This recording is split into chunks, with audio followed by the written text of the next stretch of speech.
রাজধানীর বনানী এলাকায় ঘটে যাওয়া চাঞ্চল্যকর হত্যাকাণ্ডে প্রধান দুই আসামিকে গ্রেপ্তার করেছে র্যাপিড অ্যাকশন ব্যাটালিয়ন। ঘটনা ঘটেছিল 14 আগস্ট ভোরে 360 নামক সীসা লাউঞ্জে, যেখানে রাহাত হোসেন রাব্বিকে হত্যা করা হয়। ঘটনার পর র্যাব 1 CPC 1 এর আফিসানিক দল গোয়েন্দা নজরদারি চালিয়ে আসামিদের শনাক্ত করে। 15 আগস্ট কুমিল্লা জেলার বরুড়া থানা এলাকা থেকে 26 বছর বয়সী মাকসুদুর রহমান হামজাকে গ্রেপ্তার করা হয়।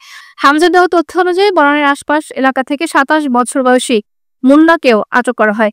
গ্রেপ্তারকৃত আসামিদ্বয়কে জিজ্ঞাসাবাদে তারা স্বীকার করেছে যে রাহাতের সাথে দীর্ঘদিন ধরে তাদের বনানী সীসা লাউঞ্জে দ্বন্দ্ব চলছিল।